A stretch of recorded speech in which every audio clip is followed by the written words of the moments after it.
எல்லாருக்கும் வணக்கம். I'm happy to speak about the Be Good channel, which stands for three wonderful values: gratitude, discovering young talent, and spreading positivity. We must always respect those who came before us and encourage the next generation and choose positive words over negativity. Be Good channel is doing meaningful work in today's world. The Tamil audience has always shown me immense love, and I remain deeply grateful.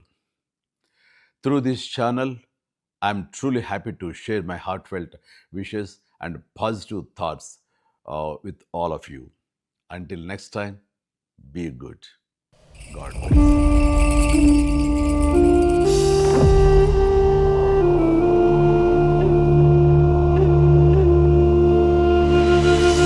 Be good channel நேயர்கள் சார்பாக அனைவருக்கும் என்னுடைய பணிவான வணக்கம். இப்போ நாம் ஆரம்பிக்க போகிற இந்த நிகழ்ச்சி தமிழ் எங்கள் உயிருக்கு நேர். அதில் ஒரு பகுதி தமிழ் திருவிழா அப்படிங்கிற நிகழ்ச்சி. இதுக்கு வந்திருக்கக்கூடிய மிகச்சிறப்பு விருந்தினர் முனைவர் டாக்டர், உலகமெல்லாம் தமிழை பரப்பி கொண்டிருப்பவர். இப்போ அவரை பற்றி சொன்னாலே இந்த நிகழ்ச்சி முடிஞ்சிடும், அவ்வளோ இருக்குது. அதனால் நான் அதை சுருக்கிக்கிட்டு ஞானசம்பந்தம் ஐயா வந்திருக்காரு. அவருக்கு என்னுடைய நன்றியை சொல்லி இந்த நிகழ்ச்சி ஆரம்பிக்கிறேன். ஐயா வணக்கம். ஐயா வணக்கங்க. வணக்கங்க ஐயா. மகிழ்ச்சி. நான் முதல்ல உங்களுக்கு ரசிகன். எப்படி அப்படின்னு பார்த்தீங்கன்னா, உங்களுடைய தந்தையார் எனக்கு பிடிச்ச எழுத்தாளர்களில் ஒருத்தர். முக்கியமாக எங்கள் ஊர் சோழவந்தானில் எடுக்கப்பட்ட பட்டிக்காடா பட்டினமா, அதுக்கான வசனம் அவர் தான் அங்கே இருந்தோம். அந்த ஷூட்டிங் முழுவதும் நான் பள்ளிக்கூடத்துக்கு போகாமல் கட்டடிச்சுட்டு போய் இப்போ வாத்தியார்கிட்ட அடி வாங்கி வீட்டில் அடி வாங்கி படம் பார்த்ததும் எனக்கு அப்படியே பசுமையான நினைவுகளாக ஞாபகத்தில் இருக்குது. அதனால் உங்கள் தந்தையார் திரு பாலமுருகன் ஐயா அவர்களை தான் எனக்கு முதல்ல தெரியும். துரோணரும் ஏகலைவனும் மாதிரி அவங்களையெல்லாம் நாங்கள் உள்வாங்கி வச்சுருக்கிறோம். அப்புறம் உங்களை சந்தித்த போது தெலுங்கு திரையுறையை சாதிச்சுக்கிட்டு இருக்கீங்க. ரொம்ப எனக்கு அது பெருமையாக இருக்குது. நன்றி.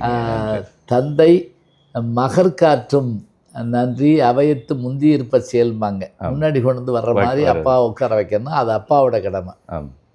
மகன் தந்தை காற்றும் உதவி இவன் தந்தை என்ன உற்றான் கொல்லணும் சொல். நீங்கள் அதை செய்கிறீங்க. இந்த பிள்ளைய பிறந்ததுக்கு இந்த அப்பா எவ்வளோ பெரிய தவம் பண்ணியிருக்கணும் அப்படின்னு ஊர் சொல்கிற மாதிரி அதை செஞ்சு வைக்கிறது சாதாரண எல்லாம் உங்கள் ஆசீர்வாதமாக எடுத்துக்கலாம். நிச்சயமான. அதாவது தமிழ் எங்கே கொண்டாடப்படுது அப்படின்னா மக்கள்கிட்ட போய் சேர்றதுல தான். எத்தனையோ பிரமுகர்கள், எத்தனையோ அறிஞர்கள் அந்த தமிழை இங்கே பாமரருக்கு கொண்டு வந்தாங்க ஐயா. கீழே இப்போ எங்களை மாதிரி உள்ளவங்களுக்கு புரியறதுக்கு அவங்க கொண்டு வந்தாங்க. அதில் பல பேர் இருக்காங்க. அதில் தலைமையான முக்கியமான ஒருத்தராக நாங்கள் உங்களை பார்க்குறோம். அதாவது இன்னைக்கு உலகம் பூரா இருக்கக்கூடிய தமிழர்கள் அந்த தமிழை எளிமையாக புரிஞ்சுக்கிறதும் அதை ரசிக்கிறதும், அதாவது சிரிக்கவும் வைத்து சிந்திக்கவும் வச்சது. அதாவது ஒரு வகையில் சொன்னோன்னா நீங்கள் தமிழ் மருத்துவர் அப்படிதான் சொல்லணும். ஏன்னா நம்ம சிரிக்கும் போது எங்களுக்குள்ள இருக்கிற வேதனைகள் போகுது. ஒரு வகையில் நீங்கள் மருத்துவர். அந்த தமிழ் எப்படி எளிமைப்பட்டது, அந்த தமிழ் எப்படி வந்ததுன்னு தமிழை பற்றி தமிழ் ஆசானாகிய உங்கள்கிட்ட தெரிஞ்சுக்கிறதுல நாங்கள் ரொம்ப ஆர்வமாக இருக்கோம். இந்த தமிழ் எல்லாருக்குமா போய் சேர்றதுக்கு முக்கியமாக நான் இன்னைக்கு வேணால் சொல்லலாம், நான் வாழ்கிற காலத்தில் எனக்கு சொல்கிறீங்க. சரிங்க. முதல்ல யாரை சொல்லணும் அப்படின்னு கேட்டிங்கன்னா, உரையாசிரியர்கள் சொல்லணும். உரையாசிரியர்கள் யாருன்னு கேட்டால், இப்போ திருக்குறளை எழுதியவர் திருவள்ளுவர் தெரியும் நமக்கு. அநேகமாக திருக்குறள் அளவுக்கு உரை வேற எதுக்குமே வரல. அந்த காலத்தில் மருங்காபூர் ஜமீன்தாரிணி அது திருக்குறள் அலங்கார தீபம்னு பண்ணியிருக்காங்க. ஜமீன்தாரிணி. ஆமாம், அவங்க பண்ணியிருக்காங்க. அதுக்கு தமிழ்நாட்டுடைய முன்னுரை பெரியாளர் எல்லாம் அதுக்கு முன்னுரை கொடுத்துருக்குறாங்க. மறைமலடிகள் தொடங்கி ஓவேசா வரைக்கும் எல்லாம் கொடுத்துருக்குறாங்க. திருவள்ளுவர் எழுதுறது எல்லா குறளும் புரியும்னு சொல்ல முடியாது. இப்போ உதாரணமாக மழைங்கிற அதிகாரத்தில் குறள் ரொம்ப கடினமாக இருக்கிற மாதிரி இருக்கும். அப்போ அதை எளிமைப்படுத்துவதற்கு நமக்கு என்ன வேண்டியிருக்கு அப்படின்னா, ஒரு உரையாசிரியர் வேண்டியிருக்கு. அவங்க தான் முதல்ல கொண்டு வர்றாங்க. துப்பாருக்கு துப்பாய துப்பாக்கி துப்பாருக்கு துப்பாய தூவும் மழை அப்படின்னு இருக்குன்னு வச்சுக்கோங்களேன். இது அற்புதமான திருக்குறள். எங்களுக்கு புரியல. இது முதல்ல படிச்ச யாருக்குமே புரியாது. இப்ப எதுக்கு யார் வேண்டியிருக்கு அப்படின்னா, இது நல்லா இருக்குன்னு சொல்றது பெருசு இல்லை, ஏன் நல்லா இருக்குன்னு சொல்றதுக்கு ஒரு உரையாசிரியர். ஏன் நல்லா இருக்குன்னு சொல்லுங்க. ஆமாம், ஏன் நல்லா இருக்கு அப்படின்னா, நான் எளிமையாக சொல்லிட்டு அப்புறம் விளக்கம் சொல்கிறேன் பாருங்க. மழைங்கிற அதிகாரத்தில் இருக்குது வான் சிறப்பு. அப்போ தண்ணீர் உணவை உற்பத்தி செய்ய பயன்படுகிறது, வேளாண்மை உணவை ஆக்க பயன்படுகிறது, சமையல். சில வீடுகளில் தண்ணீர் உணவாகவும் பயன்படுகிறது. நீராகாரம். வீட்டில் வேற ஒன்றும் இருக்காது. இது தண்ணீரின் 3 குணங்கள். இதாங்க அந்த திருக்குறளுக்கு உரை. அழகு. இப்படி தமிழ்ல சொல்லிட்டு போயிருக்க வேண்டியதானே, அதையும் அவ்வளோ கஷ்டப்பட்டு சொன்னாது. அப்படி இல்லை, அந்த கால உரைநடைன்னு ஒன்று இருந்தது. சப் ரெஜிஸ்ட்ரார் ஆஃபீஸ்லேயே பழைய காவல் நிலையத்திலே கச்சேரிம்பாங்க. போலீஸ் ஸ்டேஷனா, டேய் கழுதைக்கு பின்னாடி போகாத, கச்சேரிக்கு முன்னாடி போகாத அப்படின்னு ஒரு பழமொழி இருக்கு. போலீஸ் ஸ்டேஷன் தெரியல. ஆமாம், மலையாள படம், பிரியதர்ஷனுடைய படம். மதன் அதுக்கு இது பண்ணுறப்ப கமல் சார் என்ன கூப்பிட்டு தான் நீங்கள் கூட இருந்தால், அவருக்கு அது பீரியட் படமாக இருக்குது, 1923 படம், அதனால் நீங்கள் கூட இருந்து பண்ணணுங்கிறப்ப நான் இந்த வார்த்தைகள்லாம் போட்டு அதில் இது பண்ணேன். நான் அந்த காலத்தில் கச்சேரின்னா போலீஸ் ஸ்டேஷனுங்கிறது வெள்ளைக்காரன் சொன்னது. ஆமாம், நமக்கு காவல் நிலையம் சொல்லுவோம், இல்லைன்னா வா பஞ்சாயத்துக்கு அப்படிமோ. நீதி கிடைக்கிற இடம் நம்ம வச்சிருக்கோம். அதுபோல இப்போ அந்த கால மொழி நடையில் அவர் எழுதியிருக்காரு. துப்பாருக்குன்னா நமக்கு சுத்தமாக புரியல, துப்புறதா இருக்குமோ அப்படின்னு நம்ம நினைப்போம். அது இப்படி வச்சுங்க, துய்ப்பார்க்கு, துய்த்தல் அப்படின்னா என்ன அர்த்தம்னா பயன்படுத்துவோர், கன்சியூமர். இப்படி வந்துட்டோம்னா போதும். அதாவது தண்ணீர் பயன்படுத்துவோருக்கு அது உணவை உற்பத்தி செய்யவும் ஆக்கவும் உணவாகவும் பயன்படுகிறது. இதை சொல்ல ஒரு பரிமேலழகர் வேணும், ஒரு மணக்குடவர் வேணும், கலைஞர் வேணும், சாலமன் பாப்பையா வேணும், இன்றைக்கு வைரமுத்து வேணும். இதில் இன்னொரு சிரமம் என்னன்னா, ரொம்ப பேர் உரை எழுதுறப்ப திருவள்ளுவரை தாண்டி எழுதி அது புரியாமல் போச்சு. உரையே திருக்குறளை தேவலாம் சாமி இவர் என்னது தரனே புரியலையே. அது என்னன்னா, இவங்க தங்களுடைய ஞானத்தை காட்டுறதுக்காக அதை செஞ்சுட்டாங்க. எப்பவுமே இப்போ நீங்கள் கேட்டீங்கல்ல, எளிமைப்படுத்தி கொடுத்தல் என்பது அது அவருக்கு புரிகிற வரைக்கும் நம்ம கொஞ்சம் சிரமப்படத்தான் வேணும். என்னையா இவ்வளோ விளக்குன்னு சொல்லிக்கிட்டே எங்களுக்கு என்ன புரியாதா அப்படின்னு புரியணுங்கிறதுக்காக தான் நாங்கள் இந்த விளக்கத்தை சொல்கிறோம் அப்படின்னு வச்சுக்கலாம் உரையாசிரியர்கள். அடுத்தபடியாக காலங்காலமாக வந்த அந்த படைப்பாளர்களோடு உடன் பயணித்த சொற்பொழிவாளர்கள், மற்றவர்கள், ஆதீனங்கள், குருமகா சன்னிதானங்கள், இவங்க எல்லாருமே என்ன அப்படின்னா, பேசுகிற போது அதை எடுத்து விளக்கி சொல்லுவாங்க. இப்போ திருக்குறளை சொல்கிறப்ப வெறும் திருக்குறளாக சொல்லாமல் இது சொல்லிட்டு ஒரு கதையோடு சொல்கிறது இதெல்லாம் செஞ்சாங்க. திருக்குறள் பல வடிவங்களில் வந்திருக்கு. திருக்குறள் குமரேச வெண்பான்னு ஒன்று இருக்குது. அது என்னன்னு கேட்டிங்கன்னா, 1330 மேலே ஒரு கதை இருக்கும். குறளுக்கு ஒரு கதையை எடுத்து அதே 7 சீருக்குள்ளே கொடுத்து 4 வரியாக மாற்றிருப்பாங்க. அதில் கதை சொல்லணும். 1330 கதை தேர்ந்தெடுத்து திருக்குறளோடு ஒப்பிட்டு செஞ்சாங்க. ஜெகவீர பாண்டியனார்னு வேறு நம்ம வீரபாண்டிய கட்டபொம்மனுடைய வரலாறு எழுதினது அவர் தான். முதல்ல எழுதினது அவர் தான். அப்புறம் பின்னாடி எழுதினாங்க. இவங்கெல்லாம் ஒரே நடையில் எழுதினாங்க. அவர் செய்யுள்ளே எழுதினார். அதே போல் சிவசிவ வெண்பா, வடமலை வெண்பா, வள்ளுவர் நேரிசை இதெல்லாம் வந்ததுன்னு வச்சுக்கோங்க. இப்போ உரையாசிரியர்கள், அப்புறம் கதை மூலமாக சொன்னவங்க. அதுக்கு பிறகு நீங்கள் கேட்ட கேள்விக்கு சரியாக சொல்கிறதா இருந்தால், பாரதி இதை கையில் எடுக்கிறார். முதல் ஆள் பாரதி. பாஞ்சாலி சபத முன்னுரையை பழைய பதிப்பில் தான் அவருடைய முன்னுரை அழகாக இருக்கும். இப்போ என்ன பண்ணுறாங்க, புதுப்பதிப்புன்னு போடுறப்ப இவங்களா எடிட் பண்ணுறாங்க. இது எதுக்கு 3 பக்கம் கூட இருக்குது, எடுத்துருவோம். இது எதுக்கு 2 பக்கம் கூட இருக்குது அப்படின்னு செய்கிறாங்க. தப்பு. பாரதியவே சுருக்குறாங்க. ஆமாம், பாரதி யார் இருக்கு, பாரதி மாத்திரம் போதுமே அப்போ இப்படி வச்சா வேகமாக இருக்கு. ஆறுங்கிறது என்னன்னா பன்மை விகுதி. அது பன்மை விகுதின்னா என்னன்னா, ஒருத்தவங்களை உயர்வாக சொல்லுகிற போது. 6 விகுதின்னா வந்தார் அப்படின்னு சொல்றது மரியாதை. வந்தான்னா மரியாதையா இருக்காது. இப்போ இங்கிலீஷ்ல யூ அப்படின்னா நீனாலும் யூ தான், நீங்கள்னாலும் யூ தான். தமிழ்ல அப்படி இல்லை. நீ வேற, நீங்கள் வேற. வாங்கங்கிறதுக்கும் வா அப்படிங்கிறதுக்கு வித்தியாசம் இருக்கு. அந்த தமிழ் அவ்வளோ பெரிய நூல். இது இங்கிலீஷ்ல அதுக்கெல்லாம் பெரிய வார்த்தை கிடையாது. இப்ப பாரதி அந்த பழைய பாஞ்சாலி சபதத்துல முன்னுரை சொல்றாரு, இந்த காப்பியத்தை நான் படைக்க காரணம். அவர் 30 காப்பியங்கள் படைச்சிருக்காரு. ஒன்று குயில் பாட்டு, பாஞ்சாலி சபதம், கண்ணன் பாட்டு. இது 3மே அவர் 1908 18 வரைக்கும் இதில் பாண்டிச்சேரியில் இருந்தப்போ படைச்சது. அதில் சொல்கிறாரு, எளிய சந்தங்கள், எளிய பதங்கள், யாருக்கும் புரியும் வண்ணம் தமிழில் ஒரு காப்பியம் செய்ய வேண்டும் என்று யோசித்து இதை நான் செய்தேன். அவருக்கு பின் வந்த பாரதிதாசனும் அதே செஞ்சார்.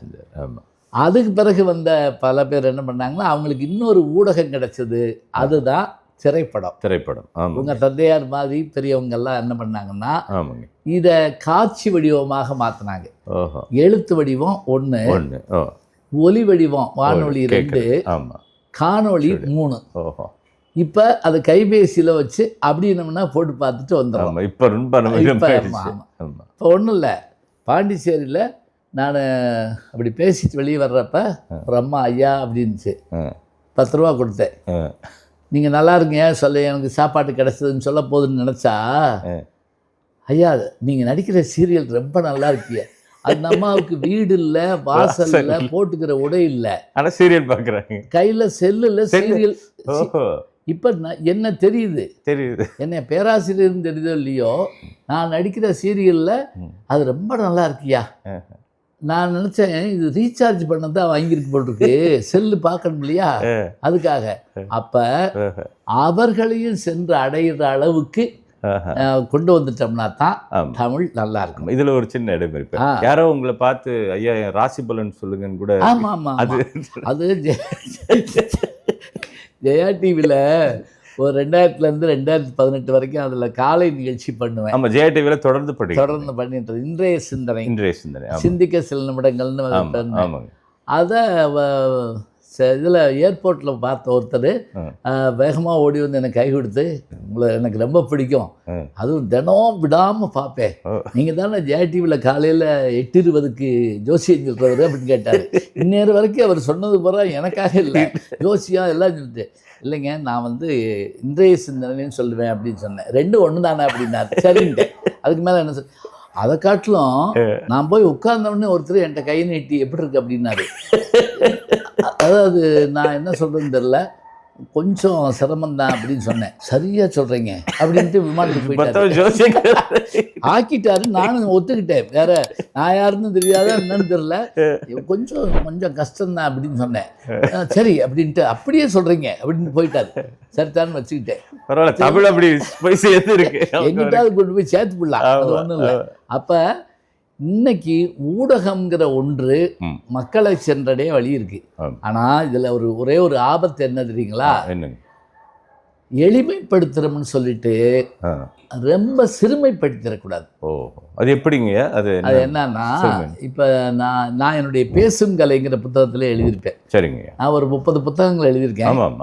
அதில் பேசுங்கலையில் எழுதியிருப்பேன்.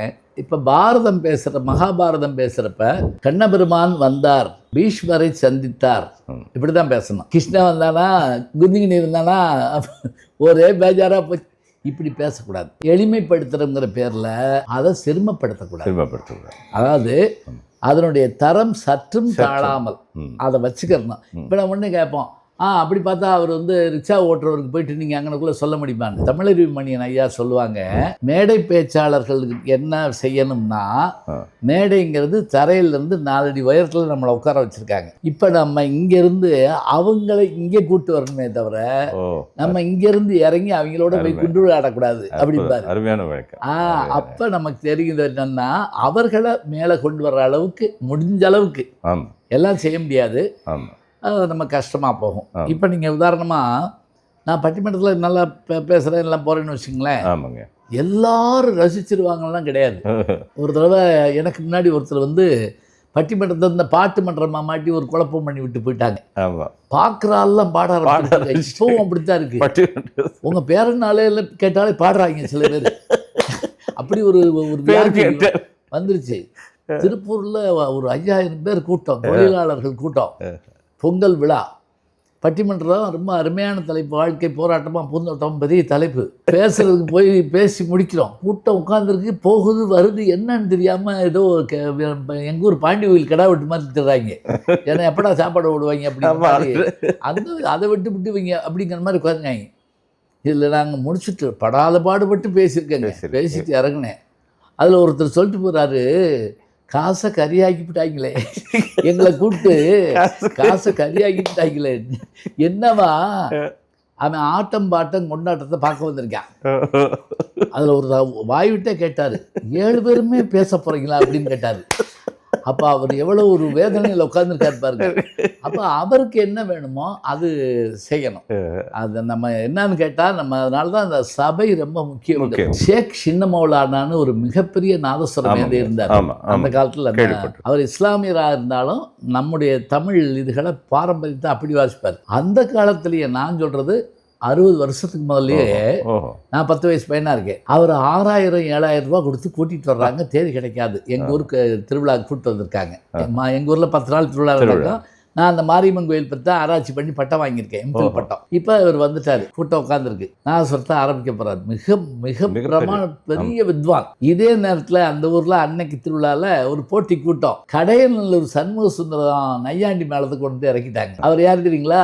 சித்தாடை கட்டிக்கிட்டு பாட்டுக்கு வாசிப்பார். சித்தாடை கட்டிக்கிட்டு அதில் வர அதே அவரை கொண்டு வந்து இறக்கிட்டாங்க. இப்போ அவங்க வாசிச்சு ஆரம்பிச்சோடனே சித்தாடை கட்டிக்கிட்டு ஆரம்பிச்சாங்கல்ல, இவர் கோயில் தர்மகர்த்தாக்கள், எங்க அப்பா நானும் உட்காந்துருக்கோம். எல்லாரும் ஓடி போயிட்டான், ஒரு ஆளு கூட இல்லை. அவர் வந்து அப்படியே அமைதியா இருந்தார். அப்புறம் அந்த தர்மகர்த்தாக்கள்கிட்ட சொன்னாரு, ஐயா அவங்களும் கலைஞர்கள் தான், அவங்களும் சாப்பிட்டு தான், ஆனா அவங்கள கூப்பிடுறப்ப எங்களை கூப்பிடாது. ஏன்னா அந்த கலை முன்னாடி எங்க கலை நிற்காது. இது வேற, நாங்கள் வாசிக்கிற விஷயங்கள் வேற. அப்போ எங்களுக்கான ஆடியன்ஸ் நீங்கள் கொடுங்க. முடியலையா, விருப்பம் உள்ளவங்க வரட்டும். அவர் வாசிச்சுட்டா இங்கேயே வாசிக்க போகிறாருங்க இல்லை, ஒரு 5 நிமிஷம் வாசிச்சுட்டு அப்படி தெருத்தெருப்பாக போகிறாங்கன்னு. அவர் போகிற வரைக்கும் நான் இருந்து வாசிக்கிறேடிங்க.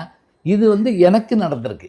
அதனால சில நேரங்கள்ல அந்த ரசனைக்காக நம்ம சபைக்கேற்றபடி பேச்சு மாறும், கட்டாயம் மாறும். ஒரு பள்ளிக்கூடத்துக்கு என்ன பேச கூப்பிட்டாரு, ஒரு பெரிய கோடீஸ்வரர். அப்பெல்லாம் இந்த பிளைமவுத் காரில் கூட்டிட்டு போவாங்க. பிளைமவுத் காரில் கூட்டிட்டு போய் என்னை டவுன் பஸ்ல ஏற்றி விடுவாங்க ஊருக்கு போறதுக்கு. அது ஊர் வரைக்கும் கொண்டு விட்டுறலாம், அது செய்ய மாட்டாங்க. பஸ் ஸ்டாண்ட்ல கொண்டு இறக்கி விட்டுறதுக்கு என்ன பிளைமவுத் இருக்கு சொல்லி சொல்லி கூட்டு போறாரு. பகவத்கீதை தெரியுமா அப்படின்னாரு. ஐயோ என்ன இது வம்பா இருக்கு அப்படின்ட்டு, எதுக்குன்னு அங்கே பேசணும். திருமூலர் அப்படின்னாரு. என்ன திருப்பி இன்டர்வியூ வச்சுருவார் போட்டிருக்கு அப்படின்னு நினச்சிட்டு இருந்தேன். இப்படியே ஒரு 10 இது கேட்டுக்கிட்டு இருந்தார். இதெல்லாம் நீங்கள் அங்கே வந்து பேசணும். சரின்ட்டு நான் ஓரளவு மைண்ட் செட் ஆகிட்டு போனால்,